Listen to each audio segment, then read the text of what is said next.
Hey everybody, this is Silver Spook, and this is the Silver Spook updates video. So this is like I am just going to be breaking the usual mold of the Saturday YouTube video, and I'm going to be looking at the chat for the first time though. I'm going to be doing a update stream on what's happening with Silver Spook Games, the latest on Neofeud 2, which is coming soon. I don't have there's no dates yet, but soon. Um, and yeah, it's nearly done. It's not complete, obviously.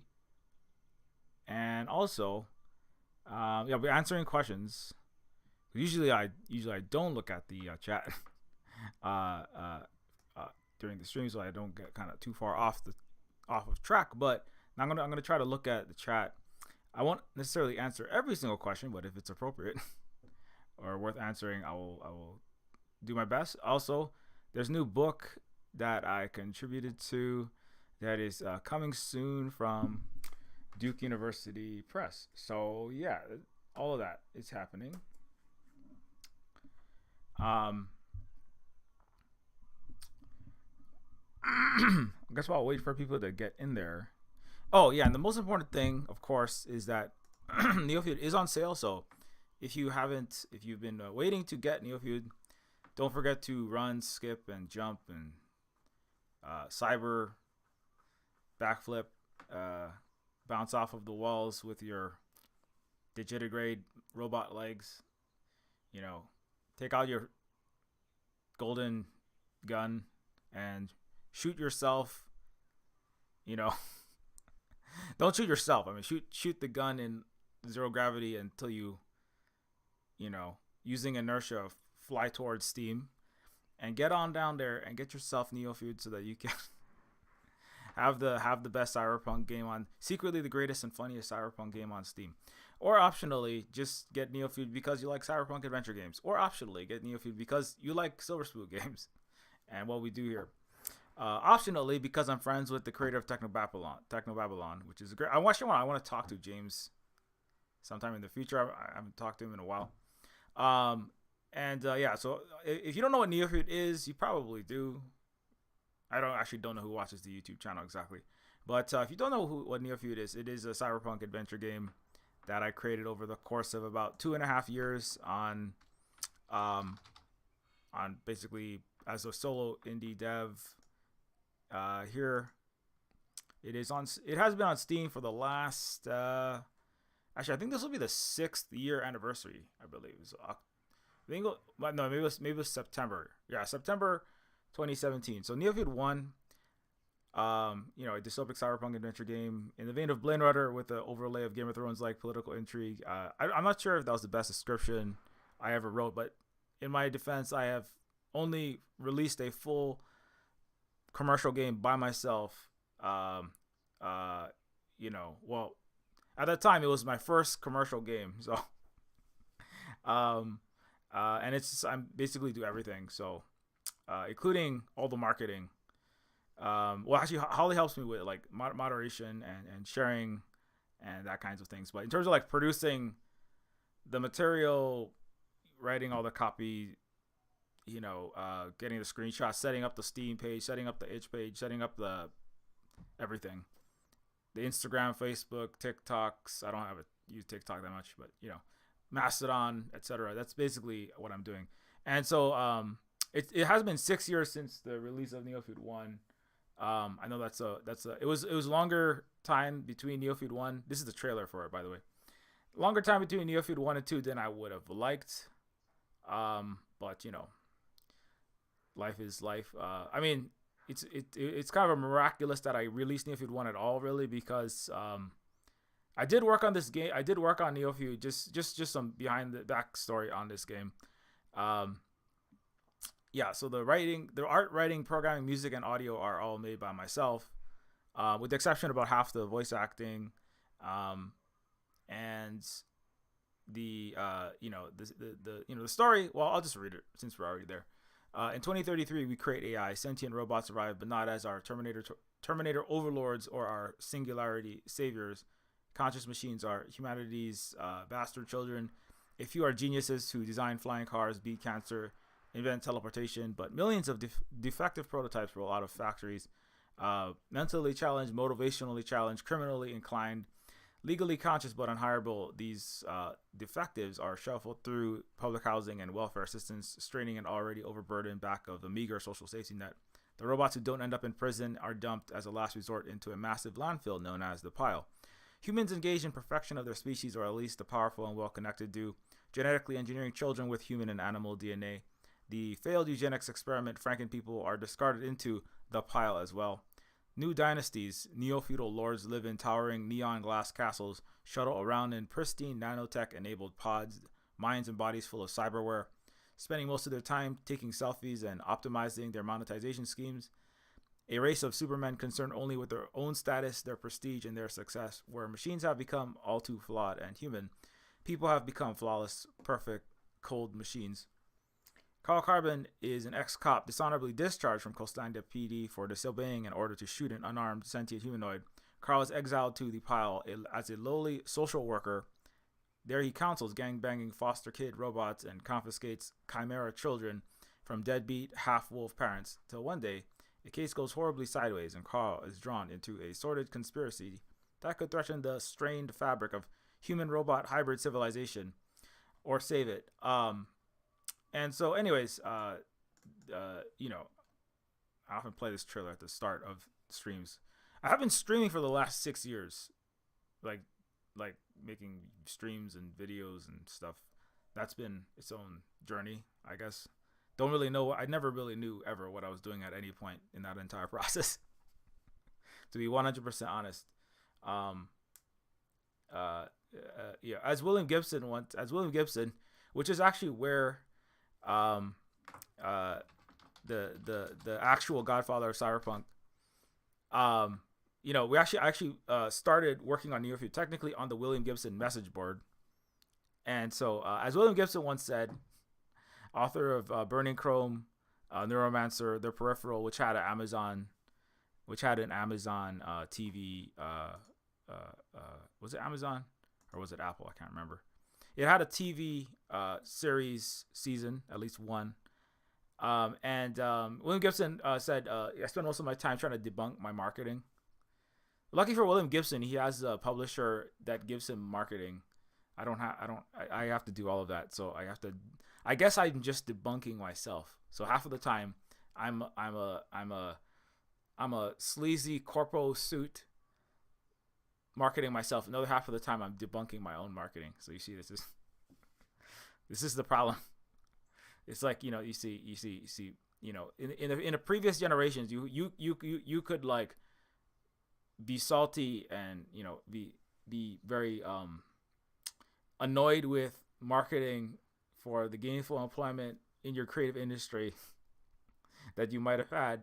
But now you have to be the marketing, and none of the employment is gainful anymore. So that's the difference between 1985 and 1995 and 2023. Anyways, but yeah, so Neofeud is a game that is it was released 6 years ago, 2017. I released it first on itch.io, and you can still get it there on itch.io. In fact, it is on sale as we speak. It is on itch.io. So if you don't like Steam, you don't use Steam, don't forget Neofeud is on sale also on Steam. Get it on Steam. Get it for your friends. Get it for your comrades. Get it for your adversaries. Get it for your AI girlfriend. Right? Do you have is the love of your life a chat GPT instantiation with voice and auto facial feature recognition generation, right? Do you have a holographic Hatsune Miku girlfriend? Get it for her. Get it for all 20 of your harem. Okay, I'm just kidding. Well, I don't know if you have one. I don't know if maybe that might be illegal. But anyways, but Neofeud is on itch.io, and it is also Neofeud is also you know, it's like the more revenue does come to us if you get it on itch, like I frequently say at the end of these streams. I'm kind of talking about this in the start because this is just a lot of this is going to be, oh, I'm not supposed to touch that eye. Oops. this is gonna be about the the update. So if anybody does come and ask questions, I'll answer them. But Neofeud was released 6 years ago on itch in March. Was it March 25th? I swear it was March 25th. I feel like I remember the release dates, but if I got that wrong, then perhaps my brain is having ChatGPT malfunction, ChatGPT based malfunctions. Yeah, when did this game release? Um,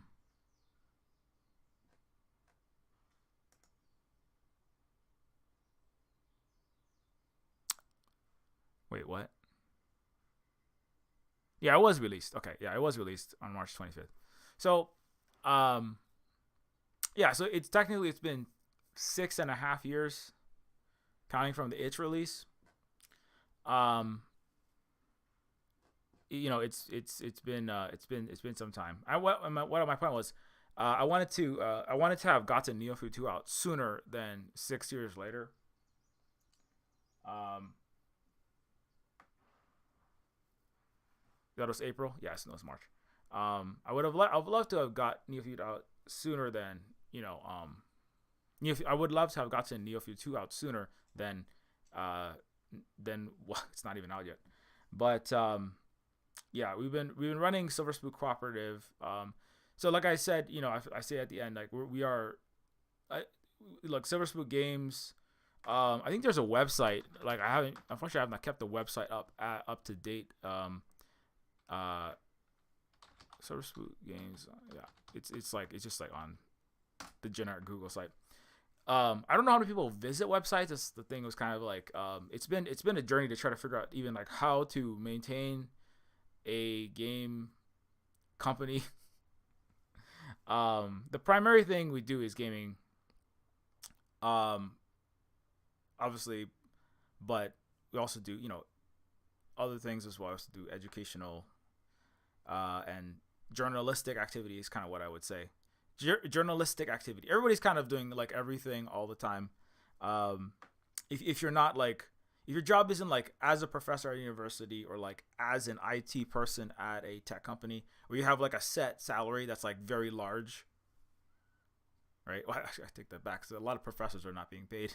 They're being paid below the poverty line wages. So don't know about that. But if you're one of those lucky professors who happens to be tenured, able to afford rent, then you're not, you're kind of like, that's kind of what you're doing. But for people who are independent, just independent business owners, you're often pivoting, or you're constantly sailing through new arcs. You're journeying into, you're constantly time warping through new eras, as they say, as the kids say. I can say that because now I'm like, I'm 40, so I can start calling other people kids. I have enough gray in my sideburns. I can start saying that. But it's like when you're trying to run an independent business, right? Then I don't really know exactly how it's gonna pan out. Like I said, when I launched Silver Spook Games, right? This is just art from Neofeud on the site. I didn't know like if the game would sell any copies. Like maybe Neofeud would sell 10 copies and then it would never be heard. It would be lost and it would be left to rot beneath the other hundreds of thousands of unplayed, unloved, or purchased, added to Steam library and never played, right? Like a mile high stack of game cartridges that has never been touched, that most Steam users have, right? Search your feelings, YouTube video watcher. You know it to be true. You have more Steam games unplayed that you bought 90% off on sale, Halloween, Christmas, fall, lunar, summer sale. You have more unplayed games than you have played games. And what's up, Della? I said I was gonna read the chat, so I should probably as I said, this is gonna be the rare Silver Spook reads the chat YouTube video.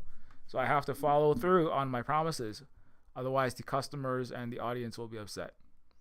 Um, now I'm doing the lead singer from Cake thing where I narrate what's happening during the presentation.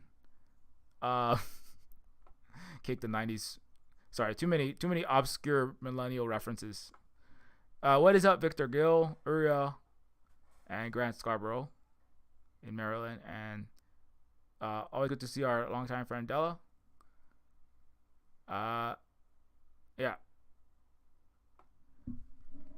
Yeah, all the people in the chat are friends of ours here. Good to see everybody. So yeah, so the game is coming soon. No, I can't say the release date because it's still, I still have to wrap the end of the game, and that's a thing where I can't determine how big exactly that's gonna be. What I've been trying to do with Neofeud 2. Just while I talk about that a little bit, some of you have probably seen the Neofeud 2 trailer, but since this is a Silver Spook updates video, I'm gonna just briefly talk about that. So,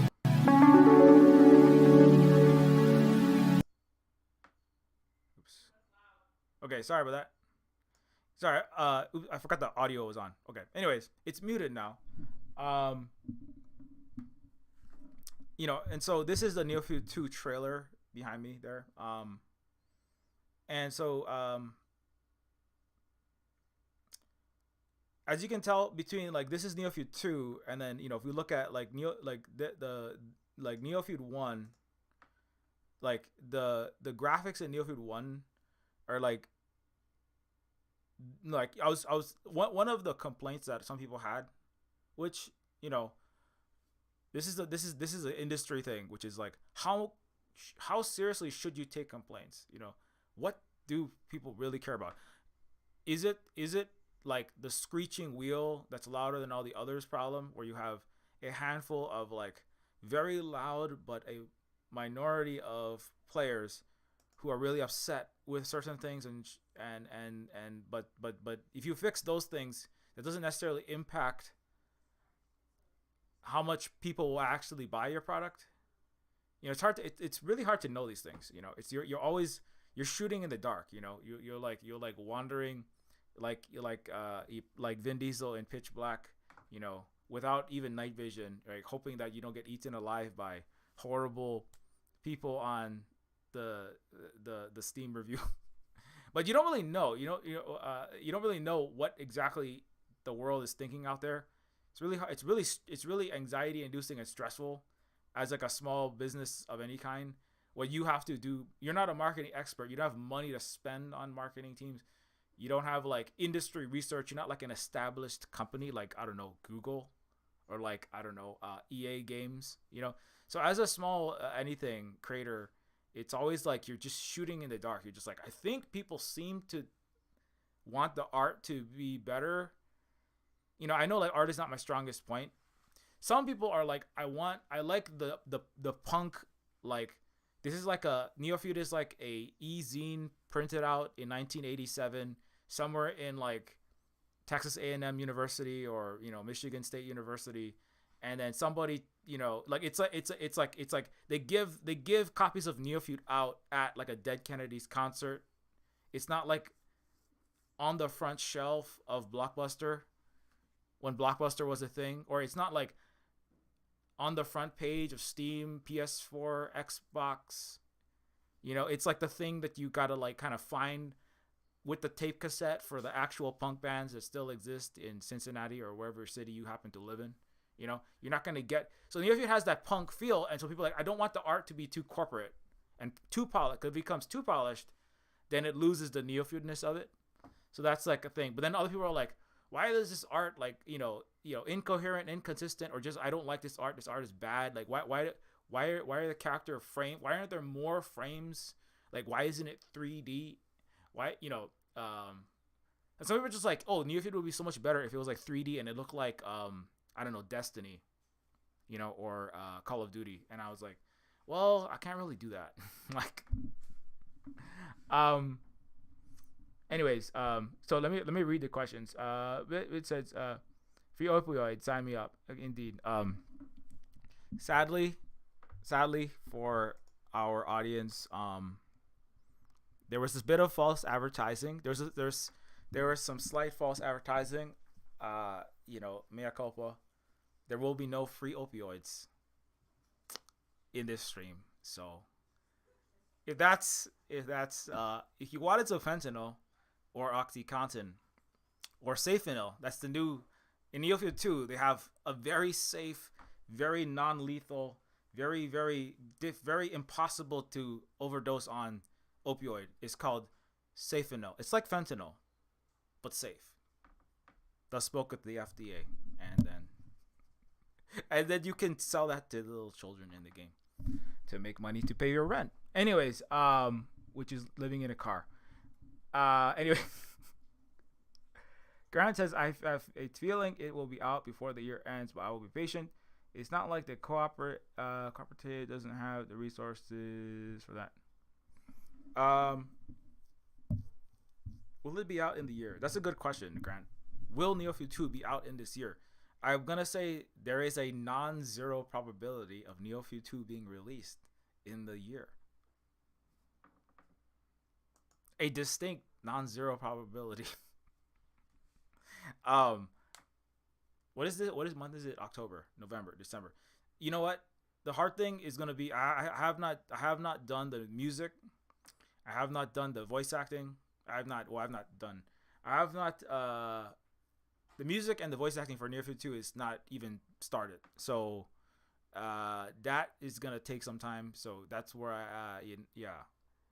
So I'm not sure exactly when that will be done. What was I saying was that Neofeud 1 art style, right, is a bit like I was trying to before I keep on sidetracking myself, but I promise I'll answer your questions that are legitimate questions and not just weird AI generated gobbledygook. I wonder if people AI generate YouTube and Twitch comments now. Just like that would be that's I add that to Neofeud 2 as well. Anyways, so the art on Neofeud 1 was like definitely like the first time I did all the art, like 2D hand painted art myself. And so with Neofeud 2, what I was getting at was that one reason why Neofeud 2 is taking longer is because I am painting all of the art myself again, and so I was trying to increase the I was trying to make it look more consistent and just higher quality in general when I started on Neofeud 2, but that is a difficult process because then it takes longer, and like I'm just like not that good of an artist, like some people, yes, on Wednesday people were saying, Spook, you have music, you have like 7 albums, you do art, you do programming, you do writing, all these, you do all these, you do streaming, you do video, you do teaching. I taught like again, I taught like kids. I've taught like at the American Museum of Natural History in New York City, and I also taught like kids in ghettos and in the at-risk youth is the PC term for that, and how to do STEM robotics, and I've taught all kinds of things. But somebody was like, Spook, you have all these skills. Where do you get all of these skills from? You just like naturally, like Renaissance Hawaiian or what? And the answer is like having no social life and spending mountains of hours working on things is how you get good at things. And what you trade is you trade your entire life for being good at things. Well, not your entire life, just most of it. You sell your soul to the OCD devil. You know what I'm saying? And then what you get is you get good at some things. You don't get perfect. You just get moderately okay. You get good enough to release a cyberpunk adventure game, that deals with the problems of collapsing civilizations under late capitalism. But other than that, but you also sell out your life. Anyways, so the reason why is that the reason why the game is taking a bit longer is because the art for Neofeud 2 is like I'm spending more time on it. But then I have to realize at a point, which is that I don't have the time to work on the art to the level that it kind of is in Neofeud 2, and have as much like I don't have the time to do everything to the level that I kind of visualize it being, because it would take for literally not maybe not literally forever, but like decades, you know what I'm saying? And I will be dead before I'm done with the game. You know, I'll be dead or uploaded into a machine, and then, you know, Jeff Bezos will own that machine, and then I will be only pumping out corporate, you know, Silver Spook AI. I'll be corporate. There will be a Silver Spook, you know, there will be Chat GP Silver Spook, and then there will be there will be a Stable Diffusion Spook, right? That will be pumping out corporate crap that kind of looks like Neofeud in 2070, right? So there won't be any need for Neofeud at that point. Anyway, I'm writing science fiction in the middle of my stream. So I had to like not cut things, but just kind of like simplify a lot of things to try to get this game done. Like last year earlier this year, like in May, I said, okay, I have like 15 to 20. I think I have like 15 or 16 scenes left that each one I spent like so much time on, like weeks or months. Like that's like too much time, right? So each of the scenes, I have to like finish every one of those scenes, and I just need to like have the thing playable, right? And so that was kind of like about just like adding the programming, the writing, the storyline, right, and the interactions, the animations, and the script. And the puzzle and the puzzle solving sequences, right? Because it's a point and click adventure game, right? Like in Neofeud 1, you know, use the predator blood on the delinquent, half Mega Man X, half Optimus Prime, half John Connor robot kid protege, right? So you have to like use objects on. You have to figure out like just like gotta come up with the puzzles. Just make something, finish it, and you got to do one level a week. Not really a level. It's like one area per week. And I was like, because that way, if you do that within 4 months, you should have the game done, or at least like the game done, minus the debugging, minus the music, and minus the voice acting. It is now October. Unfortunately, I didn't meet that deadline. But I was trying to finish one scene per week. What happened is like I'll try to finish a scene, and then the scene will have so many animations that they expand into. It takes more than a week. Like that scene where that character is running away from millions of drones, and there's a giant tentacle monster. There's a giant floating cyborg Zeppelin Cthulhu tentacle. War of the Worlds. Entity. That scene took like more than a week because of how much is involved in it. Anyway, let me read the chat so I don't get too far off on my topic. Okay, looks like I think my chat is still connected, but I don't see any new chat, so I'm just gonna assume that nobody's saying anything yet. Okay, like long story short, let me get off of. I want to try to get people the updates, not just ramble on about random things. So, but anyway, that's the Neofeud 2 process. So, long story short is many things contributed to why the Neofeud 2 is taking longer than Neofeud 1. One of them is I spent more time trying to make the art better based upon feedback on the Neofeud reviews and what people have said.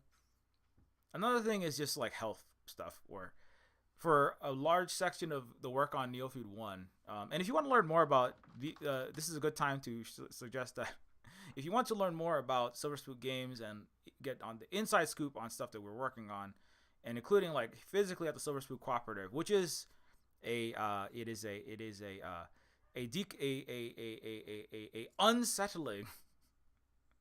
unsettling decolonial project here on the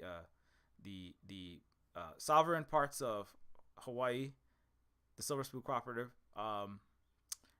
where we are working on. We have fully decolonized. We have fully, what we say? We have a fully pluricrop, reforested, former lawn. Now it's all food producing and medicine producing and non Lahaina style fire starting area, and you can learn about physically what we're doing at the Silver Spook Cooperative, which is it's a cooperative in the sense of work and also in the sense of the home. There are no landlords, no CEO nor CEOs. There are no nasty corpo suits here at the Silver Spook Cooperative. Sometimes I put on a suit, but when I put on a suit, it's mostly to cosplay Mr. Peanut or the Monopoly Man to make fun of them, which I will be doing later on when I'm going to show some of my old school Halloween videos that I made when I actually played a CNN anchor and Satan, also known as the United States Republican Party advisor at the time, Karl Rove, and then I also played the Grim Reaper. Anyways, so if you want to learn more about weird stuff that's happening, and also like lots of behind the scenes on Neofeud 2 and other things we're doing, become a Patreon member. Also, you can support us here on continuing to. Thanks to everybody who has supported us for a long time. Also, just real quick, I did mean to. I did want to give a shout out to, because I know lots of people who signed up to be Silver Spook Patreon patrons. They signed up to help me finish Neofeud 2. I know that was like the original thing. These are all Patreon patrons, by the way. I think our longest patrons is actually Minkzilla, which is Deb and Scott. They're long time friends from the William Gibson board space. Speaking of cyberpunk, and then Belinda and Taylor, Minkzilla. I can't read every single one of your names because it'll take me forever. But those are like some of the oldest. I think like the longest supporters. And a lot of people. Mixel is also involved in Neofeud 1. Their actual. Actually, Scott was helping me originally with a lot of the music, and because of my own inability to give proper direction, I blame myself. I will take the blame for that. I just ended up like basically recomposing the soundtrack, but Deb also voice acted a lot of the characters, including the Queen, Queen Merkel Lacroix, Queen Angela Merkel Lacroix, Arch Chancellor of the former EU that is now a medieval nightmare, except with smartphones and assault rifles, and so in Neofeud 1.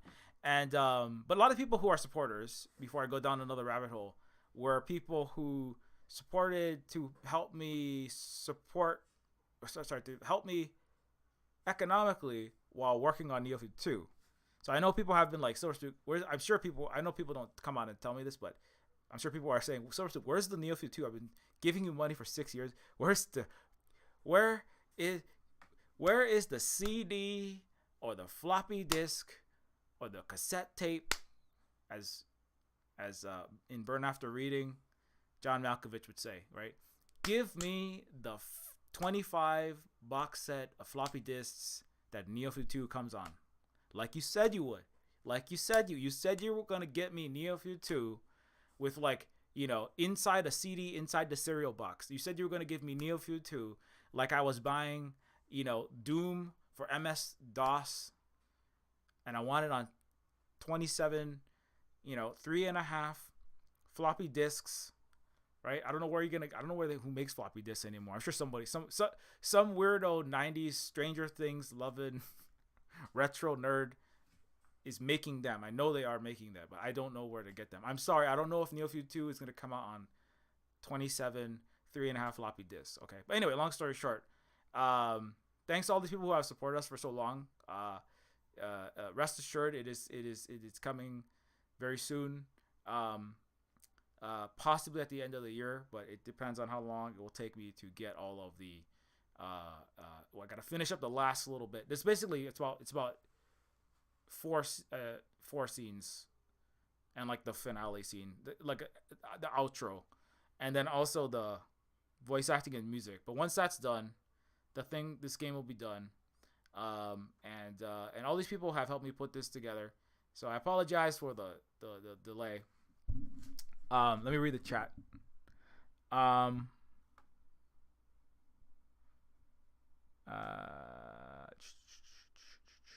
Grant says, no problem, so Spook. I am gonna get going now. Gonna watch the second Friday the 13th film and then stream. Well, have fun streaming. Grant, and have fun with Friday the 13th. It is Halloween. Anyways, so thanks to all those people who have helped us out. And time is 11:46. Just trying to think of anything else I missed. But yeah, long story short, that's what's happening. If you just like some of the, I think I showed this on Twitch, but in case you missed it, like these are some of the scenes that I've been working just this one scene. This took me like a while. So part of it is like I'm trying to not add too many scenes, but sometimes it's kind of like this scene kind of like needs, like you've seen the animation right there, just I hand paint all of this inside of Photoshop. There's just the way that I know how to make 2-dimensional games. Like I've worked on 3D games like Terminus Machina, but for adventure games, like this is just like the process that I know how to do. It might not be the fastest process. People like, so I can't really afford to pay out. I can't afford to, and I don't want to have, for many reasons that I won't go into right now. It's basically like I have to do. Neofeud has to be done the way that it is, in part because of problems that have arisen previously. For the sake of other people, and also because there's just many reasons, but one of them is just like if you don't have good management skills for a team, like I said, there's already been problems where other people have worked on things for Neofeud. It's not really that I can't work on teams, because I have worked in single A, indie, and even technically triple A game teams before Silver Spook Games, but I'm not like I can't I'm not the best coordinator of a team of artists, musicians, programmers, writers, and because of I can't, because I don't have every skill. I don't have that skill. Like I can do enough of the art and the writing and the music and the programming to make an indie game, a small indie game, but I don't have the ability to coordinate teams. Like I'm working on in other Silver Spook updates. There is like I usually say at the end of streams. There is, of course, Terminus, the sequel to the Silver Spook game that came before Neofeud, which is Terminus Machina, and the sequel, Terminus Cyberstar, is again this game is a game that I wrote the story for this game. I designed the game world for this game. It is a sequel to the game I made before Neofeud, but it's a total conversion mod, so it's not a commercial game. You can get it for free. Terminus Machina can be got for free on ModDB and anywhere else you can get mods. I guess it is free, and so the sequel to that, Terminus Cyberstar, is a game that is I am not the content director of it, so that means that I am the content director, but I'm not the coordinator, producer, manager. I'm not the head of this project. So someone else, Aaron Victoria, is managing the team of, there's a not exact number, but I think it's like, depending on when you're talking about, it's like 5 to 6 people working on it at any one time. And so Terminus Machina is a game that I just like wrote the story, like the world, the background, what kind of game it will be, and it's similar to the Terminus Machina, which is a fully designed world that I've created, and it's a cyberpunk RPG. But I'm not managing it, right? So that's why I'm like, I just here's the ideas, and you manage the team of people. But when it came to Neofeud, it's just the way that Neofeud is. It just I don't know how to make it with a team. As part of the thing. After I finish Neofeud 2, maybe we'll see what comes after that. But like Neofeud and Neofeud 2 are games that I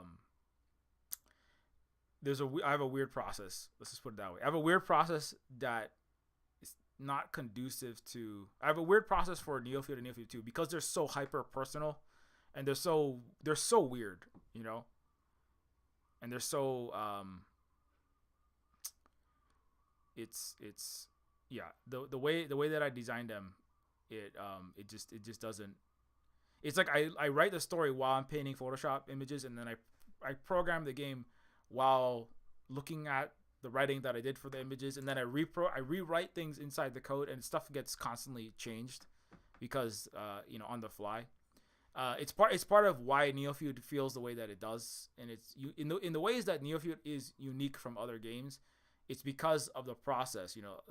A lot of it is because of the process. I would say, if I had to write and somebody else were to produce, it doesn't flow the way, like things like the hippie Terminator, like that stuff was like made in the organic process of like throwing ink on the screen, figuring out what that is, and then rewriting and then editing and rewriting it. But you can't really do that with a large team. Things have to be a bit more set, I feel. You have to like have the story and things kind of like locked down pretty solidly, and then it moves on to the production phase. And so anyway, those are details about the process of making Neofeud, and that's why I have elected to make Neofeud to the way that it is. But that also has limitations because, obviously as one person, I can't produce things above a certain amount or a certain quality at a certain, I can produce X amount at X quality in X time, as one person.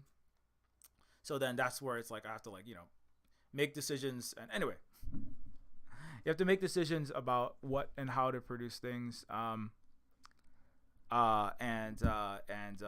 Those impact you. Anyway, these are a lot of details that if you're not a game dev, it's and even if you are, I'm not sure that it's not things that people necessarily want to know. But anyways, this is the Silver Spook actually reads all the chat stream.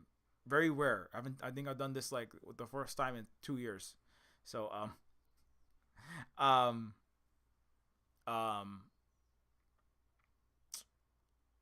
but yeah, so the good news is, so like the updates, like the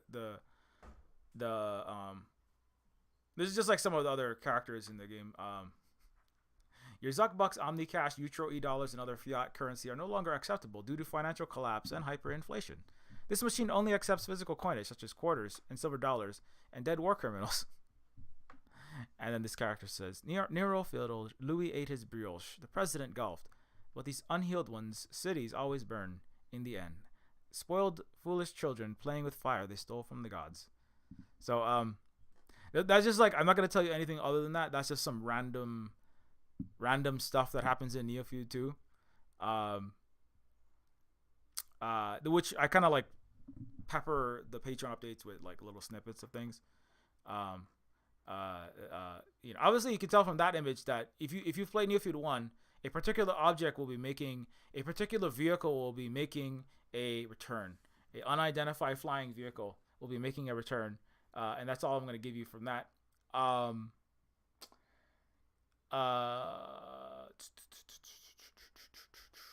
But yeah, so the other big news is I am contributing to a book that will be coming from the Duke University Press. The book is called Made in Asia / America. Yeah, here it is. Made in Asia / America. Why video games were never really about us. And this book is the lead editors are Christopher B. Patterson and Tara Fickle. And this book is coming. So I did this art here is actually from a scene in Neofeud 2 that has been kind of not reused. It's being used as a piece of this scene. It's being used as a piece for the cover of this book that is coming from Duke University Press.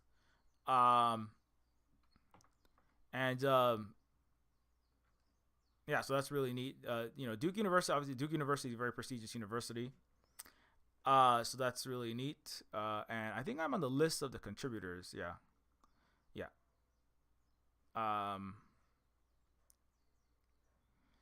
This book, so on top of contributing to the book and then also helping with the cover, it was really great to meet all these people involved. I'll just read the synopsis real fast.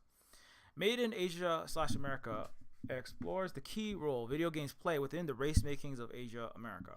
Each of its 14 critical essays on games ranging from Death Stranding to Animal Crossing and 5 roundtables with 20 Asian American game makers examine the historical entanglements of games, Asia, and America and reveal the ways games offer new modes of imagining imperial violence, racial difference, and coalition.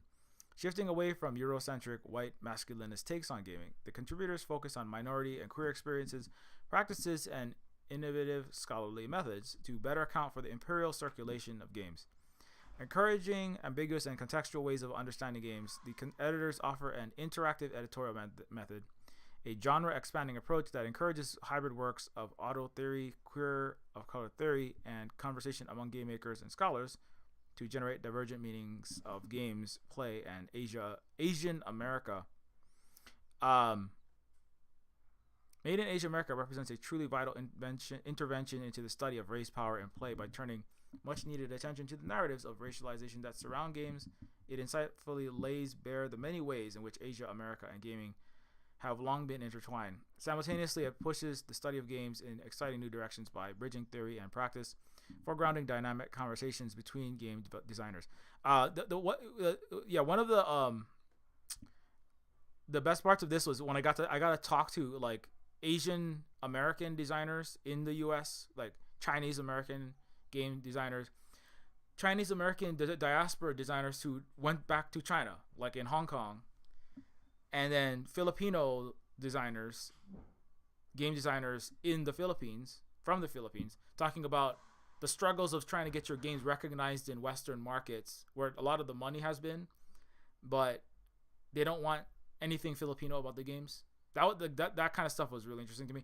Or the most interesting, the most remarkable part of it, I think, was the Chinese diaspora Asian guy, I think it was Joe, who graduated from like a prestigious university in the US, right? Moved to Hong Kong, and in Hong Kong was taking Chinese games made by Chinese people, you know, with Chinese history, Chinese characters, Chinese culture in it, or things that were, you know, Chinese language certainly. And then his job was to take the games and de-Chineseify the game, right? To take out Chinese characters, take out things that would make the game obviously Chinese to Americans and Europeans and Westerners, so that the game could be sold as if it was an American or Japanese game to anti-Chinese American and Western audiences who would never accept that the Chinese were capable, and the inherent anti-Asian and specifically anti-Chinese racism. And so it's actually that was like really interesting that there's a whole market for that, right? Taking these products, scrubbing them of everything that could be recognized, because of imperialism and new Cold Wars, etc. And just scrubbing actually Chinese products of all Chinese. It's like the black prisoners in California that put the stamp "Made in America" on Asian-made vehicles that are not made in America or Mexico, made somewhere else, right? And then you stamp "Made in America" on a tractor or a shirt, right? Or a bag of cotton, right? You stamp "Made in America." You can mark the price up. Americans will buy it. They don't even realize what they're buying. That was really interesting. But anyways, there's many other things. That's not just that. You know, it's about how, like, you know, obviously as a native, I am an Asian and Pacific Islander creator, and so, you know, the Asian, like, Neofeud was a game, right? Neofeud was a game that I made because I felt that as a native Hawaiian, as an Asian, I mean, I'm also Asian. I'm a Japanese specifically by ancestry, but like as a Hawaiian and Asian person, I felt like the games didn't represent like my experiences and also my specific experiences being from the ghettos of Honolulu. And so I was like, so Neofeud was, I left Western game companies so that I could start my own project to tell the story that I wanted to tell. I didn't want to tell an EA story. I didn't want to tell an Activision story. I didn't want to tell a, FromSoft story. I didn't want to tell somebody. I wanted to tell a story about what it is, right, actually like to live in Hawaii as a native Hawaiian, and also like what it's like to live in a place like Honolulu, you know, like a place like I said, like Coastlandia, the main, headquarter, the main city in Neofeud is a cross between a Rio favela, the Shadowlands of Mumbai, the worst parts of Stratford upon Hull in in this weird backwater city called London.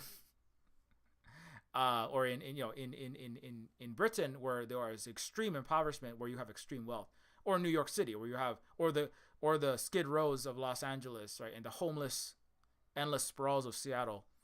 And so it's a story about the lives of the homeless and the lives of the forgotten, right, in these kind of cities, from their perspective, rather than, as somebody who was homeless in Hawaii for periods of time, in Honolulu specifically. And so Neofeud is a game that is about us, where many video games, right? Call of Duty is not about us. Battlefield 2042 is not about us. Overwatch not really about us. Not about me, that's for sure.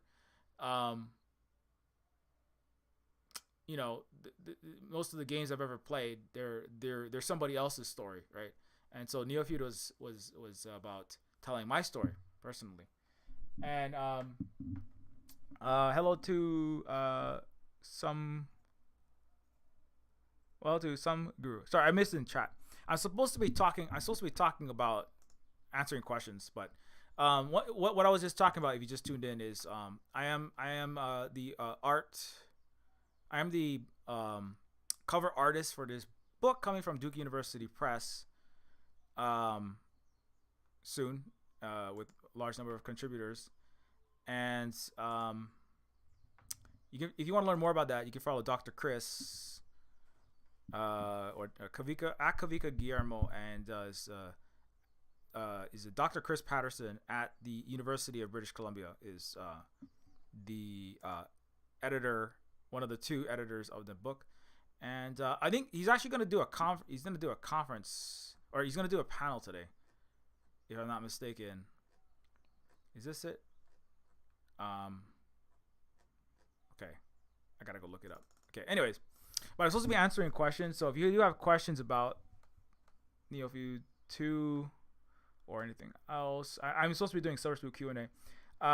It says, not gonna lie, I'm literally like a fish out of water. Always love games and tech, but been like in IRL prison so long, I'm playing catch up.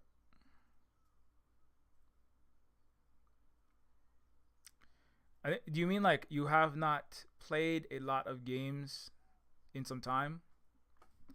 If what you mean is you have not played a lot of games in some time, then don't feel alone, because I have not played a lot of games.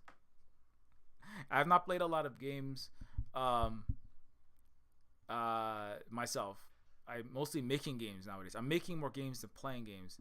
This is the curse of being the game developer, is you spend more time coding and programming and losing your semicolons and then finding them again and then losing them again, and then trying to convert a distorted JPG to a PNG to a PXR to a PSD and then a PSS into a CPD, and then you go down, you take some THC, or maybe you take some PCP. Well, don't take that one, that one might be illegal, actually both of them, and then somehow you finish the game. Winners don't use drugs. I can't condone illegal activity, but anyways,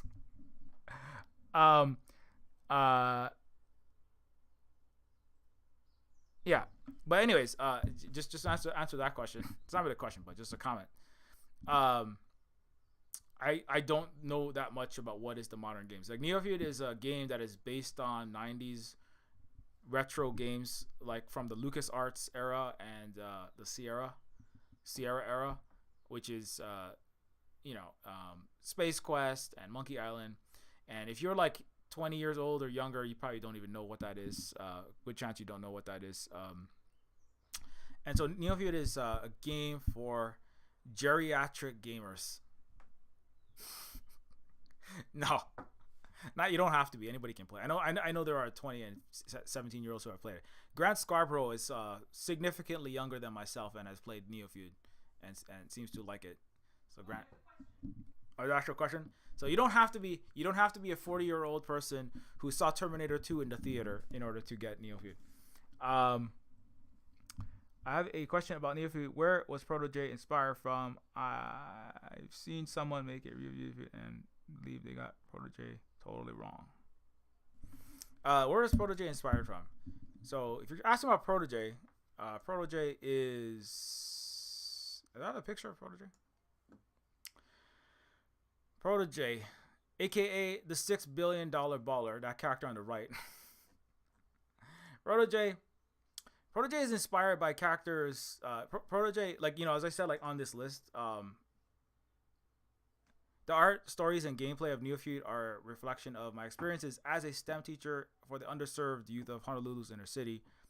Teaching robotics, programming, and sustainability is an often difficult, stressful, even Kafka-esque or nightmarish endeavor.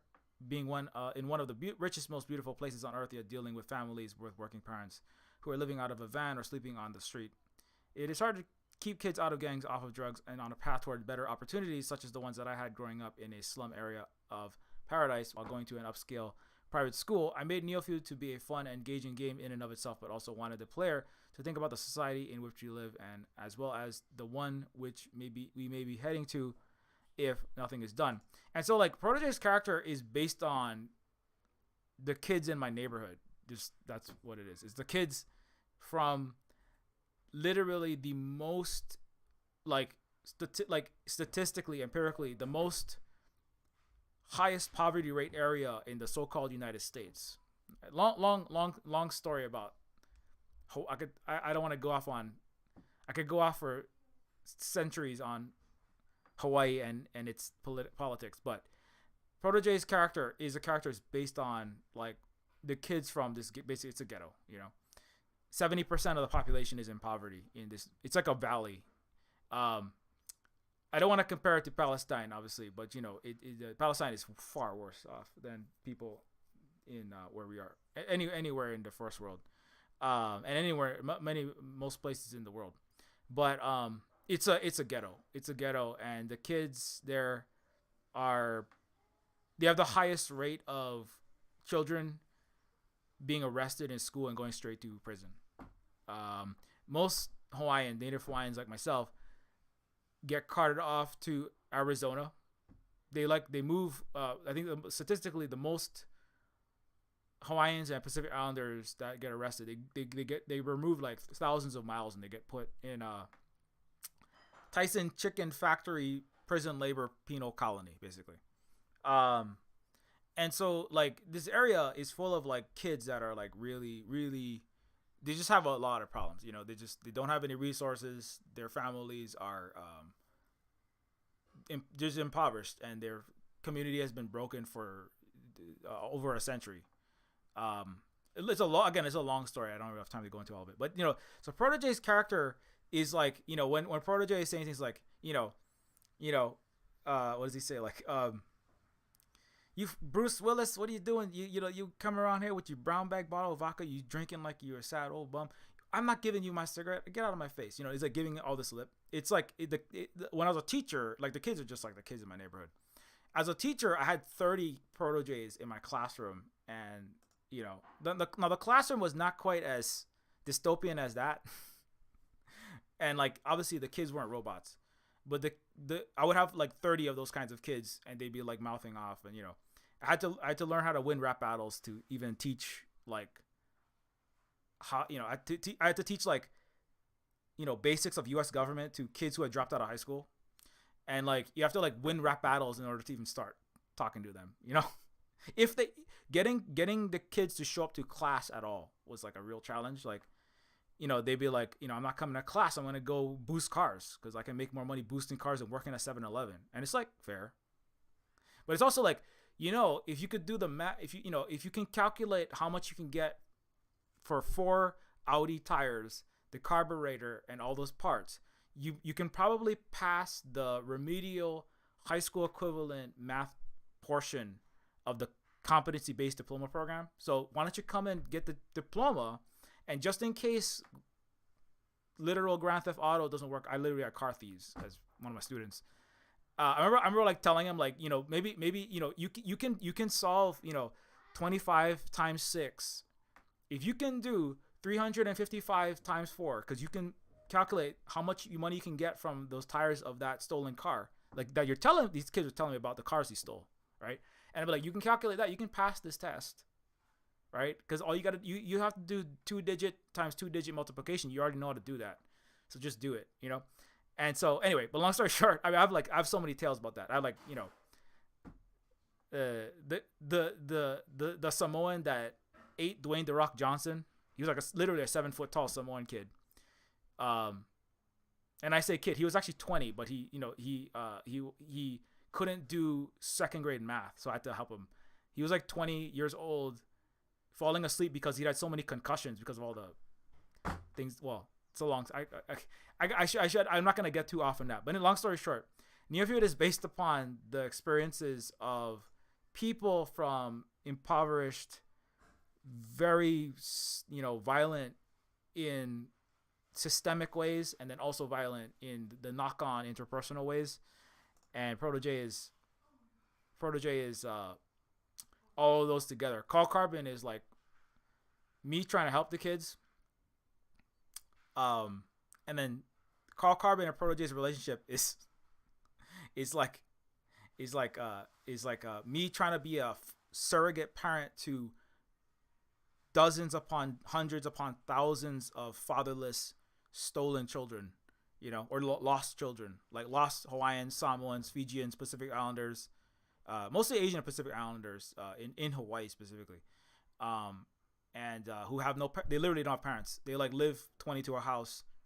They eat ramen till they die of diabetes at 39. Statistically, the life expectancy for a lot of ethnicities in Kalihi Valley specifically, but it's all the worst places in Hawaii. Kalihi, if you don't know Hawaii, these don't mean anything to you probably. Kalihi, Waianae, Pololo, and then this central is, there's basically all the ghettos of Hawaii where they put Pacific Islanders and Native Hawaiians, next to the jet fuel dumping the U.S. military does, where all where the toxicity is, the lead is leaching in the water and nobody cares, right?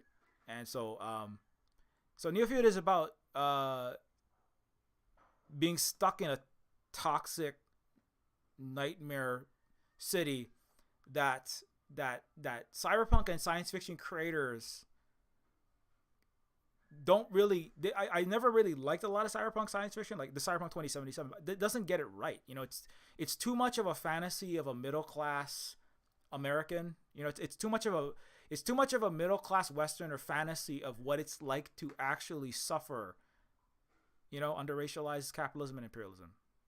So Neofeud was about like, this is more. I mean, this is not what everybody feels, right? That's just like what I have experienced, right? And so that's where Protege comes from, right? And all these characters in their own way are suffering, but Protege's character comes from those lived experiences as a social services. Like I taught to 16 to 21 year old dropouts. Like, let me just show you. So like so like these areas, this is the actual area. Like if you look inside Neofeud, this area, this is Kapalama Canal in Hawaii. These are the kids who lived in these tents. These are the kids that I taught. Like places like not all of them are on the street. Sometimes you have a house, but people like the average, just as one example, the average Marshallese person, that's a Micronesian, is a Pacific Islander. Their average salary is $6,000 a year in America. So $6,000 a year. So we're talking about $500 a month or less, right? The Filipinos, a lot of them are making about that, but they're not reported because they're making money in secret. They're being abused in all kind of horrible ways. Sex trafficking. Hawaii is the highest in all of these things. And so the kids who lived inside these kind of places were the kids who would show up to my classes, right? In Hawaii. So this is the stuff that I can't really talk about this like in the wider game industry where I have to sell games to people who have money to pay for them, because they can't like a lot of times it's a reality that people can't even accept. So I kind of I have like separate spaces where I talk about that, but Neofeud is based on these actual experiences, like working with the kids. Kali Palama, Dwayne the Rock Johnson actually lived in that region at one point. Dwayne Johnson, his family actually wrestled at the Palama Center in that area. He's obviously done much better for himself since then. Now he has millions of dollars to be throwing around, so that's good for him. But he actually lived for part of his life in one of these place. And so, but anyways, but that's that's the kind of thing that specifically Protege comes from, and that's the this scene is in Neofeud is about the trying to get support from a government, a society that has classified you as less than human, right? Now in the Neofeud of like you're being classified because you are a sentient machine, or you have 20% wolf DNA, and it's a science fictional future, right? So that makes you subhuman. So you have to wait in the long line, whereas the pure blood humans with like only Homo sapiens DNA, they get the red carpet, they get the fast line. Most of them don't have to go to get government assistance because they have vast wealth and resources and social network, right? And so this scene of Neofeud is about like, because I worked in Department of Human Services related. I was never in like CPS specifically, or didn't like work as like as a clerk in the office like this, but I was like I was tasked with rehabilitating kids, trying to help them stay off of drugs, get out of gangs, stop getting into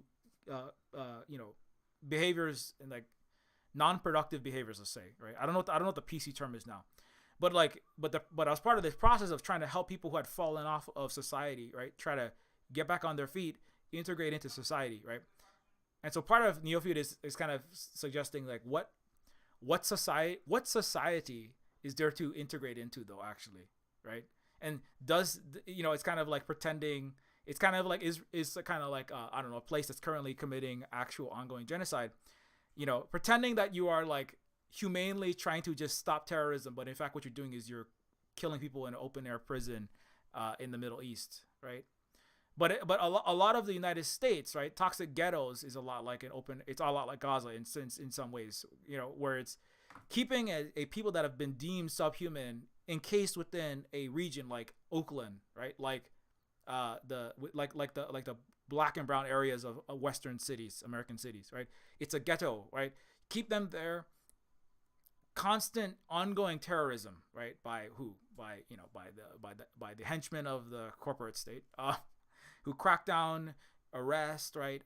There's constant media, right? Attacks, like subhumanizing you. Going every day, there's a news report that says 6'2" Hawaiian or 6'2" black person steals, kills, murder here, right? Violence, cops, So there's this systemic dehumanization legitimates the mistreatment and then the ongoing annihilation of those peoples, right? Within the greater society, under the in such a capitalist Western society, there is also, right, also inequalities that are happening and discontent within that society, but the society is first turning all of that hatred out towards the marginalized, right? In a Neofeud, it's robots, it's chimeras, right? And then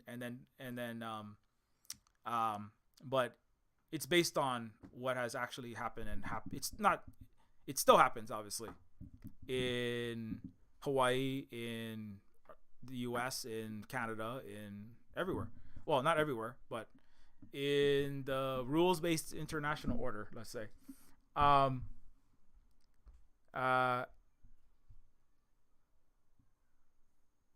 asked to know if my explanation was close.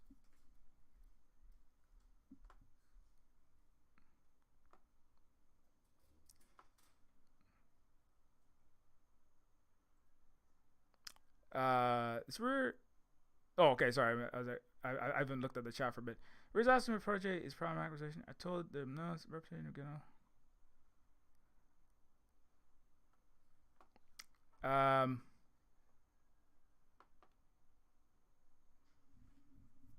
Oh. Um.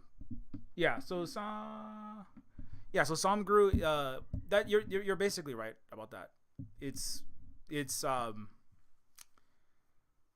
That's what it is. It's like that's the way that Protege is, the way that he talks, the way that he is in general, is the way that people are. In that region. So it's you are right about that.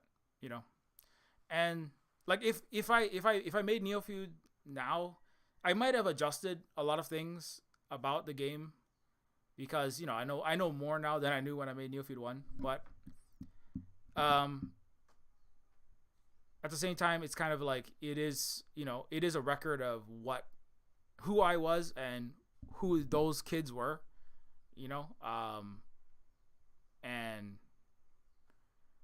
yeah, I feel I don't know if I could make Neofeud 1 now because I'm in another place. I'm like, I don't live in that same place because we're at the Silver Spook Cooperative, which is not inside of Honolulu, which is not inside of this nightmarish city, this dystopian nightmare city called Honolulu, Hawaii. That is the most economically unequal place in the so-called United States, the most racially unequal place in the United States. Hawaiians are actually arrested. You're 4 times more likely to go to prison. You're actually more likely to go to prison if you're a native Hawaiian than if you're black. In fact, just some real talk on that because if we want to talk real talk,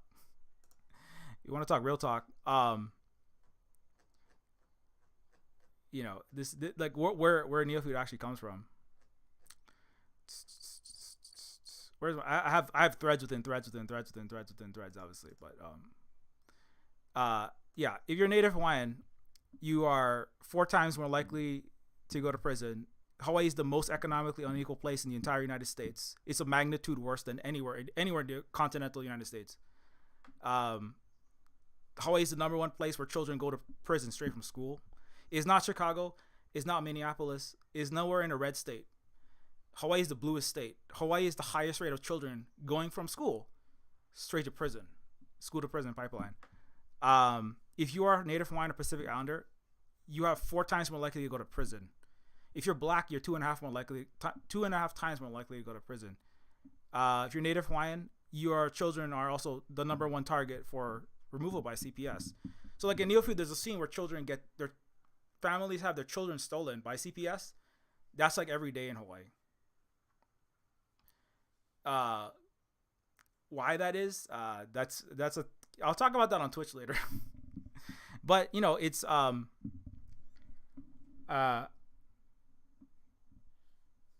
yeah, and so anyways, so but it's this is all stuff like when I do like I go much more in depth about all this stuff, but I'm trying to be more I'm trying to just depending on what time of day it is, I will, and depending on how tired I am, we'll see how much I can hold in. But then obviously I could go for a long time just talking about the problems within Hawaii. If you're Native Hawaiian, you have the highest rate of not being able to read. Where we actually had the highest literacy rate in the world at one point, and now we have the lowest. And so yeah, but anyways,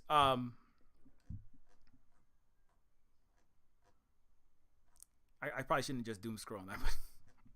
But let me just see if I can find that one.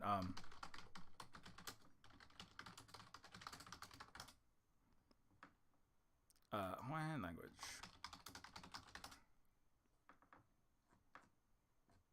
Oh yeah, this if you want the thread with the actual all the statistics, yeah. So like just as one example, the incarceration rate of black people is 1,032 per 1,032 per 100,000, right? If you're white, you're at 412 per 100,000. If you're Native Hawaiian or Pacific Islander, you're 1,600 people per 100,000.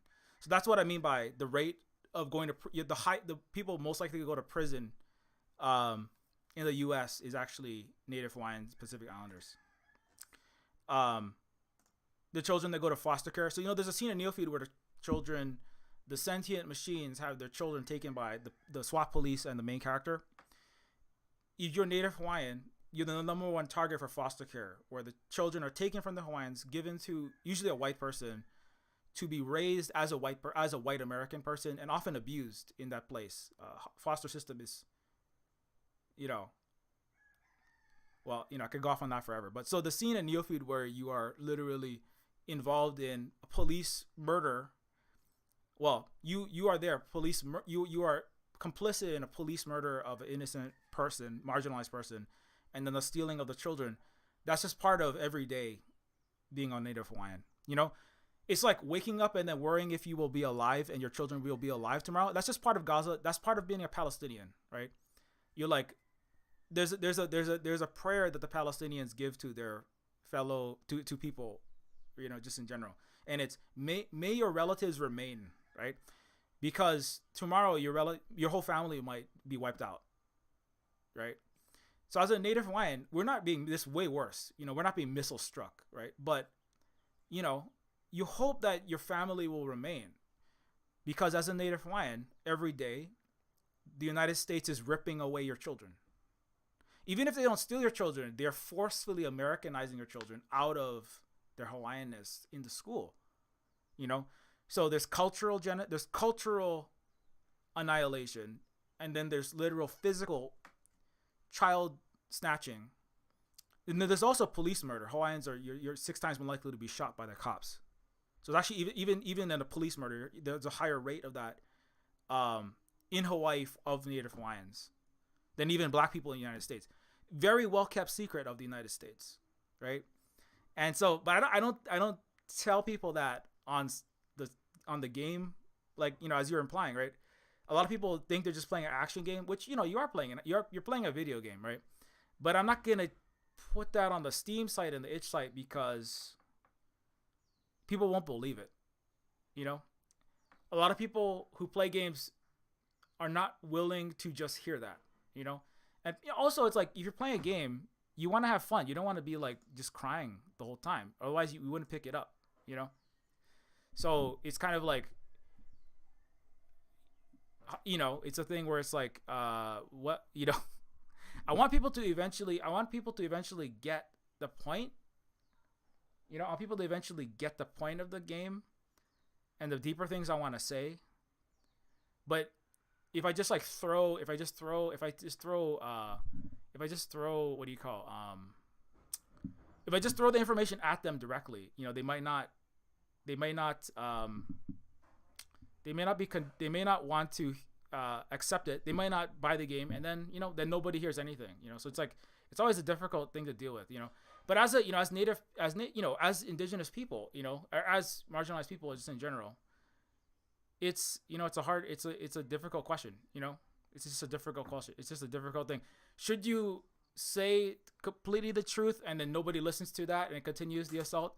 Should you try to speak in a language that's more palatable for the oppressor to hear, and then they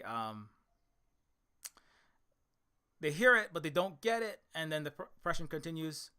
There's lots of other things, and so I don't think there's not a solution. If there was a solution, a lot of these problems would have been solved. You know what I'm saying? Always got the links. Yeah. Anyways, I feel like if I go too off that end, that's like the serious end of the Silver Spook spectrum. I'm trying to be the unserious, and I'm trying to be more like just talking about updates. So let me answer some questions. At a basic level, what people do is but I want to do something.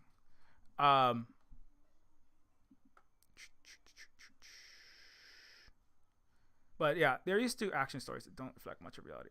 That's basically it. Yep, that's exactly it. A lot of people that says they like cyberpunk actually only like the cyber part of it. Yep.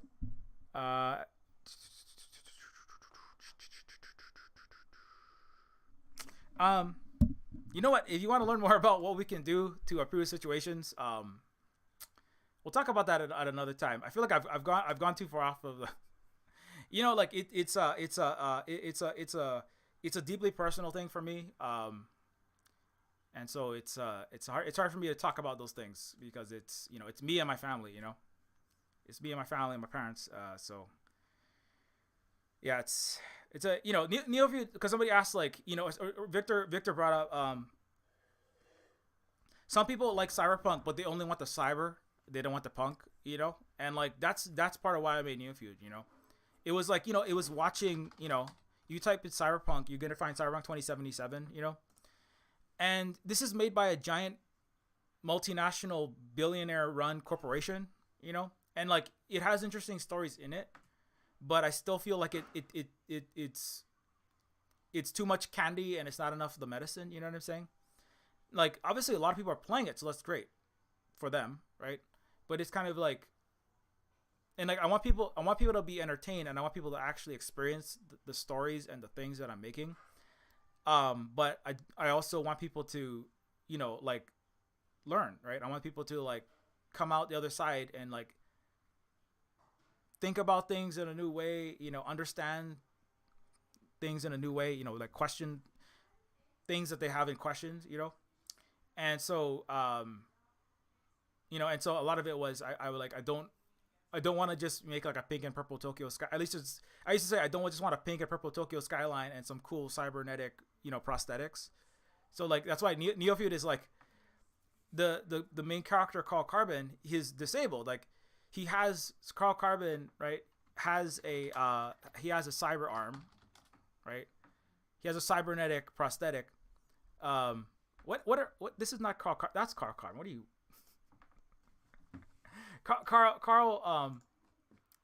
Carl is also based kind of partially on myself. Like, this is the kind of car I used to drive. Duct tape on everything. It's all like broken, falling apart. I still drive that kind of cars. We still don't have a lot of money.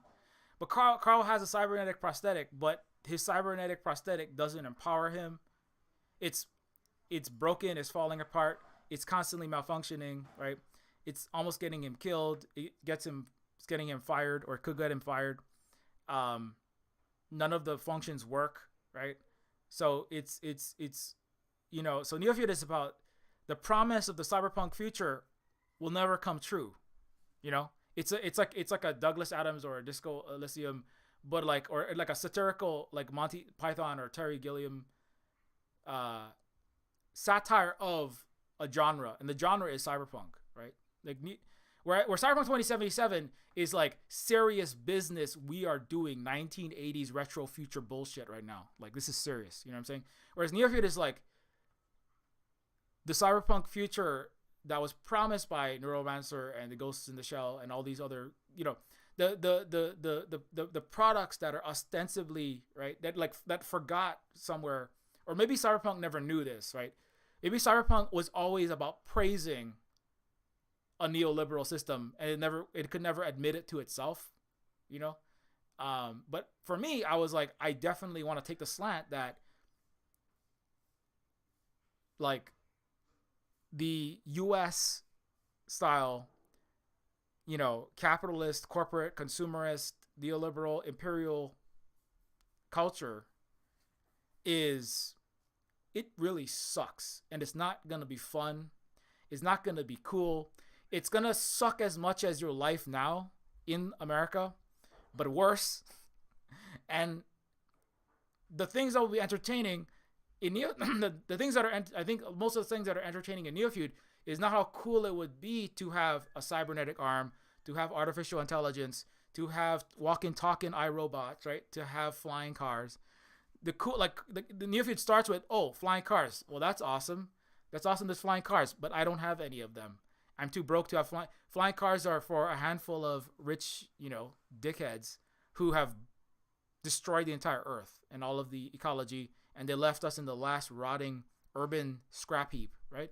So Neofeud is not about how cool the future will ever be. The future will never be cool. The cyberpunk future will never be cool.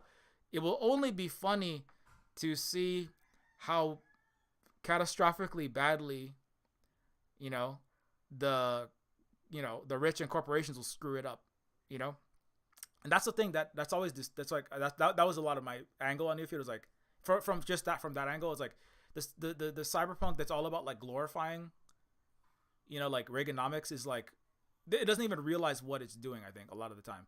And it doesn't care, It's like people who watch The Boys and they just think Homelander is the most awesome dude in the world, They're like, The Boys is like I think like the point of The Boys is more like, obviously it's gratuitous a lot of time, but Homelander is supposed to be like a cautionary tale, like this is your fascist, imperialist, supremacist, superhero loving world, and it's terrible. But so much of The Boys audience is actually people who just like love it's awesome when the Homelander lasers people, That's like, he's so cool and badass because he kicks so much butt. And like, if and I think that like that, are people asking the question, or is like a handful of people getting it, and are most people just kind of celebrating fascism and imperialism? And like, I don't know, but what, but the drive behind Neofeud was definitely like, I want to more directly say because people, one criticism of people playing Neofeud was Neofeud is too on the nose. Neofeud is too ham-fisted, right?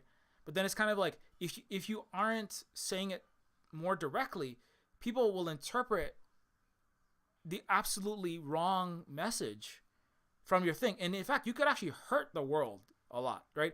If you're trying to critique something by what you think is you're portraying it as obviously bad, but what people take away from that is, wow, this really bad, this thing that's happening, that is so cool, man. That is so cool. I love when action happens. And that guy doing the actiony, fighty, actiony stuff, right? Action is code for mass violence and genocide and mass murder, right? That's what that's a longer discussion. Like, what is the point of war movies, action movies, superhero movies, right?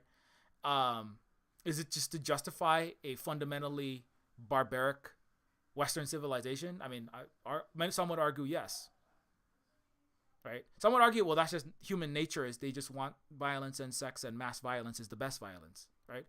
But, at the same time, it's kind of like, well, I mean, at least you could try to establish, right? If you make the bad guy too cool, people think that it's going to be cool to be the bad guy. You know what I'm saying?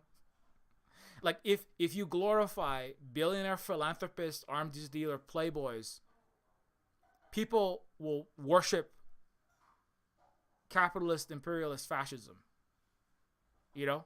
which is where America is. That's where the West is, and like, I don't know, these are kind of like more philosophical questions, but again, with Neofeud, it's kind of like, I'm going to make the main character so uncool.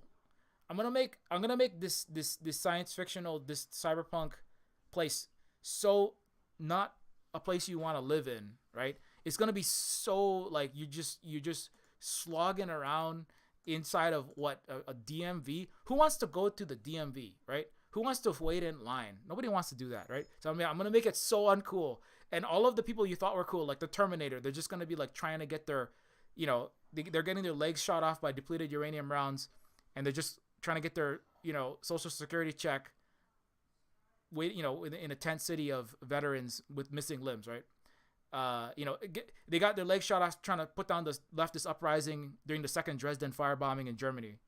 And then you have like the cool Deus Ex protagonist. The cool Elon Musk's favorite video game is Deus Ex. The guy in the blue trench coat is the protagonist from Deus Ex. It's like a send up of him, right? And the coolest dude that saves the world, right, by making AI, building a god machine, and running the planet inside of a giant corporation. That's how Deus Ex ends. One way that it ends. And Elon bases himself in many ways off of that game. And so I'm going to take the coolest, global, the CIA agent protagonist who merges with AI, and I'm going to make him just a homeless rando screeching about Illuminatis, right? Just waiting in line, and it's like, oh, this guy needs mental health support. Like Elon Musk needs mental health support and to have his money removed, kind of like that guy standing in line,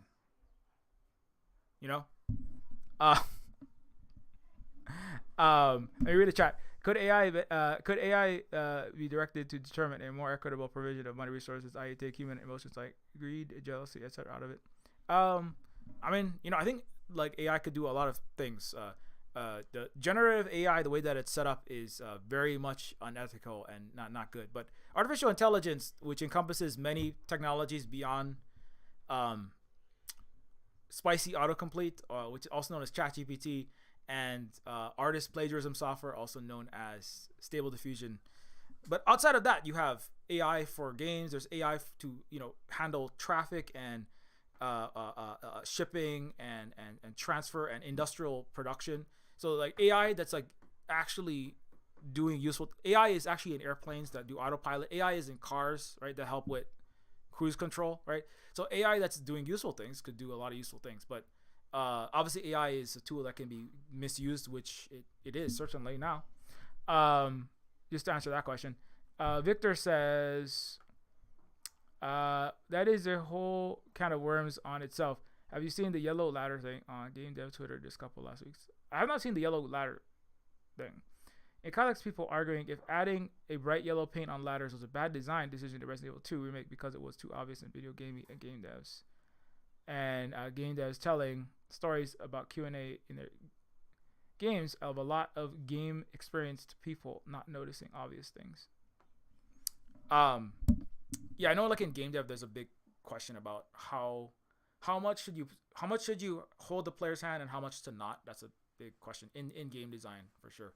I have not seen that one, but I'm kind of old school. I like games from the 90s and noughties, which were less handholdy for the most part. At the same time, I realized that like not everybody wants to be frustrated all day. So it's like some things that we remember as 40, because me and Victor, I think we're like older than 30, right? As people who remember games being challenging and that was fun in the 1980s, the Nintendo, Super Nintendo, PlayStation era, the computer games of the 90s, the things that were challenging in the 90s might have been more things that were challenging in the 90s might have been the only games we had, and so they were fun at that time. But maybe a lot of the challenge, like it's hard to say, right? Maybe a lot of what was challenging is just extreme frustration and maybe not necessarily necessary, right? Or maybe like something that you if you have a lot of time and energy to put into a thing, then it's something you might want to do. But like Neofeud I made intentionally not that hard, not as hard as it could have been, because I wanted people to actually get through the game and get the story. Like with Neofeud, like I said, the story of Neofeud was the story and the world of Neofeud is more, and the characters are more important to me than how good the puzzle solving is in the game, how good the gameplay is. And so I made a conscious choice to not make it that hard, because I didn't want people who would get hung up and like rage quit when they couldn't figure out how to solve a particular puzzle and they just like quit getting stuck. I would rather those people not encounter those barriers and like get the whole story of the game, right? Rather than people who really love hard video games from the 80s and 90s, like not like Neofeud as much because the puzzles weren't hard enough. So people have said that, oh, the puzzles are not that hard. I've seen many times people comment that. And usually it's like hardcore retro gamers that like Monkey Island and Space Quest and King's Quest and all that. And so then like, they like the moon logic. They want to figure out how to put the chicken with the pulley in the middle together so they can slide down the 200 snakes that make the zip line that you whip through the air to get to Monkey Island or whatever that puzzle was. Can't remember. People want to do a cat mustache puzzle, but like, I'm like, it's a bet, it's kind of, it's a decision. You don't, who knows, right? And then the decision I made is I'm going to err on, let's make it not as hard. It's not, some of the puzzles are not like, it's not like a visual novel where you just like click through it. you do have to actually solve some puzzles, right? You have to like figure some things out.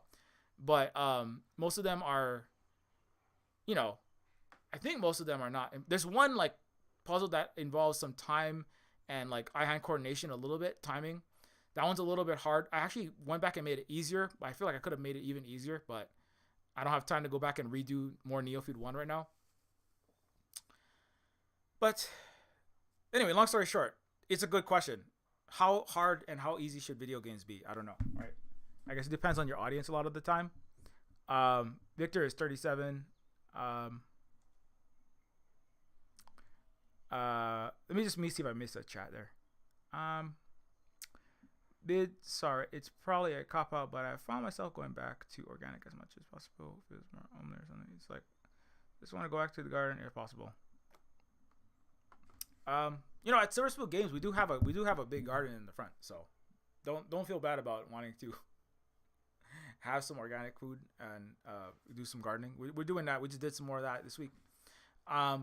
There's actually a lot of computer programmers who have left cities and gone and got a tiny house or a homestead or you know, just gone out and gone out into a country area and are just you know, chilling with the earthworms and gardening because of the nightmare of watching thousands of teachers shoot up every night on the streets of San Francisco and looking at, you know, chefs with 3 jobs that are you know, unable to survive cooking for Mark Zuckerberg in Facebook campuses. You know what I'm saying?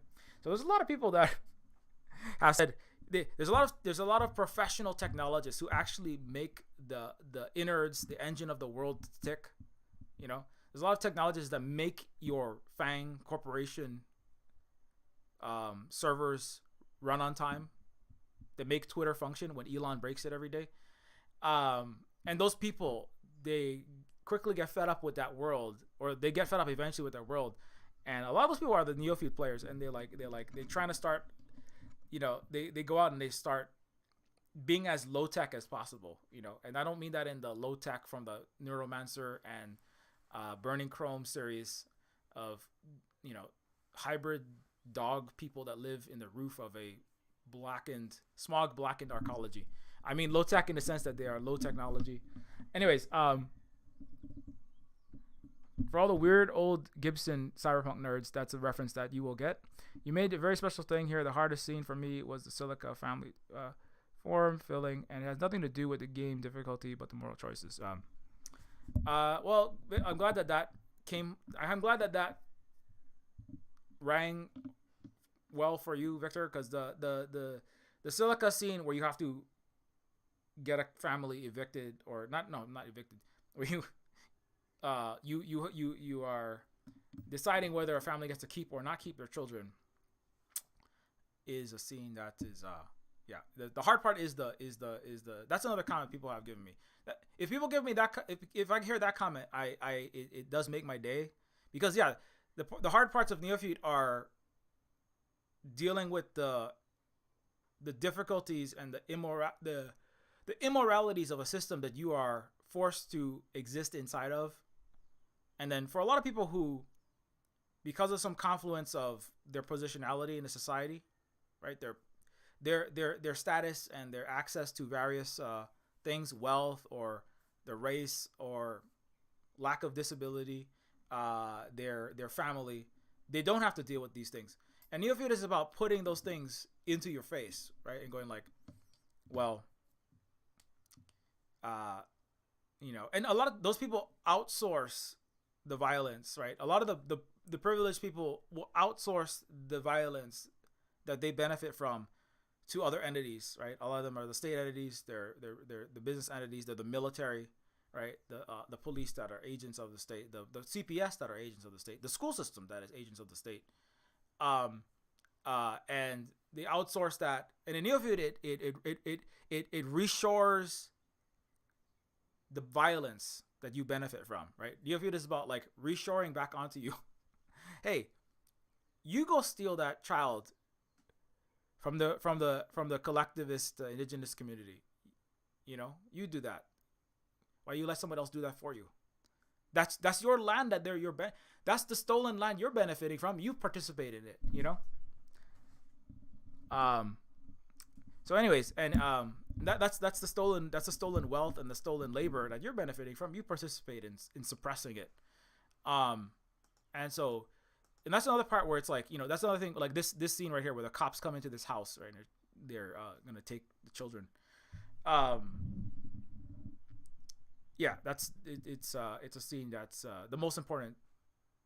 I would say it's the most important scene in the game, and it's also the most difficult scene in the game, but it is also the most real scene in the game. I almost cut it because it's very gut wrenching scene, but glad I left it in. Anyways, long story short, Neofeud 2 is almost done. Trying to get that thing out as soon as possible. It's almost 12. It's almost 1. I gotta go. So perhaps I will have another. I look at my chat day one of these days. We'll see.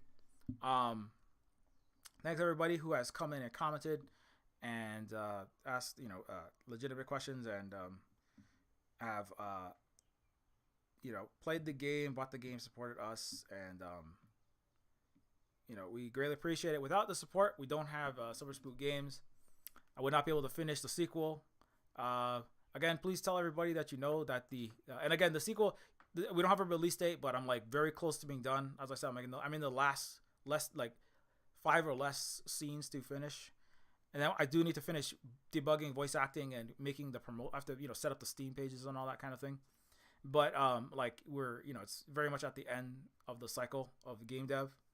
That again, it took longer than I wanted, but because of health problems, being a solo dev, and choices that I've made that I have had to, I have had a very big scope that I've bitten off more than I can chew, and I'm busily spitting out oversized chunks right now. That's what I'm trying to get it down to something I can finish in a reasonable amount of time.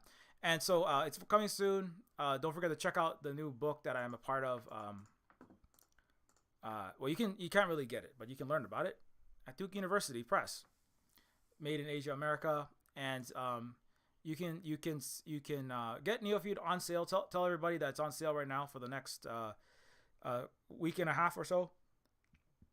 And all the sales do support the continued work at Silver Spook Games and the completion of the sequel to Neofeud. You can also get Neofeud on itch.io, as always, for Windows and for Mac and for Linux. If you don't have Windows, this is the place you're going to want to get it. Although if you have Steam Deck, apparently you can play Steam Deck. You can play a lot of games on different systems. So I'm not sure I understand exactly how Steam Deck works because I don't have one. But if you can get Neofeud on itch.io as well if you want to get it there. And you can also get, you can also support us through Patreon, as I said earlier, at patreon.com/Neofeud. You get access to the Silver Spook Discord behind the scenes on what we're working on, and the Silver Spook University, which is over 1,000 hours of all the content I've ever produced, categorized according to topics. You can also get follow at Silver Spook Games at octodon.social or at Silver Spook Games at mastodon.social. You can follow on Twitter at Silver Spook Guy. That other game that I worked on, Terminus C, is at Terminus C. That's a 3D cyberpunk RPG. That I'm also the content director of it.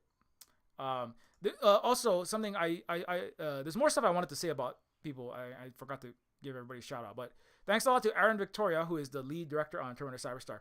Aaron really loved Proto-J. I just want to say that. Aaron insisted. Aaron is also a Black and Indigenous, Indigenous and Ancestry game developer who reached out to me specifically because he liked Terminus Machina, and then he played Neofeud. And Aaron might play Proto-J if Proto-J comes back. If I shouldn't say Proto-J because I don't want to spoil anything. If Proto-J comes back, Aaron might play Proto-J possibly. We'll see.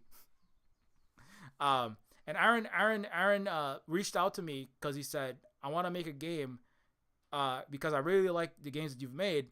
I want to make a game with you, and that was Terminus Cyberstar. And so specifically, I want to bring Proto-J into this. No, we want to bring Proto-J into that game. But Aaron is the lead designer, the lead producer. He's the lead programmer, definitely. Aaron's done like the core programming on all of this game, working on all kinds of systems that I have no idea even a lot of the things that he's working on. Weather systems, like I don't even know all of them. I'm gonna try them one of these days when I get to play the demo of this. But anyway, Terminus Cyberstar is a game that you can find on Twitter to follow the account there. I'm not sure that release date, but they're still working on it. You can follow Holly at the Tech Fairy. Holly is, of course, my partner and wife as well, producer and manager with Kate Nix, parent of 2 Hawaiian children here with myself. And Holly is also writer, educator, and sharing lots of really cool and important stuff. And anyways, so if you did before I go, if you did appreciate, or if you liked, or if you thought this was a thing, this kind of Q&A thingy is worth doing on the stream. I don't know. I mean, again, I don't know too much about who and what kind of audience exactly watches the YouTube channel. But if you thought that this was useful or interesting or something you like, please comment. And I possibly might do more of these. For the last couple of years, I've been kind of just going. I've just been kind of going off about whatever. I'm just like doing a Silver Spook, talking about random movies and games and stuff. But if you want to see more of this kind of thing, please leave a comment about that. And if you have any other questions that you didn't get answered because you showed up live, you didn't get to show up to the live stream, you can leave that in a comment, and I'll try to get back and take a look at it. I can't guarantee that I will respond to everything. Just because I literally can't respond to everything. But for this one in particular, because I don't always look at the chat, I said I would take a look at what people are at least saying. And so but if you have especially as supporters, if you're if you want to know something about what's happening, especially related to the games, but it doesn't have to specifically be that. Could just be the Silver Spook games related things. Then feel free to leave that in a comment. Thanks a lot to Bid. Thanks a lot to Bid Sart. Thanks for hopping in there. Thanks for looking at the book. I don't think the book's out yet, but you can. I don't know if you can reserve it. Anyways, so long story short, thanks everybody for watching. Thanks to all the patrons one more time. Hugely appreciate all the continued support. Without your support, we're not able to keep the games company going and Silver Spook Games going. So thank you so much. And until next time, keep your mirror shades polished. Be excellent to each other. Don't try to keep your cyber arm at least partially functional. Don't get into a car crash because your cyber arm malfunctioned. And we'll see you later on.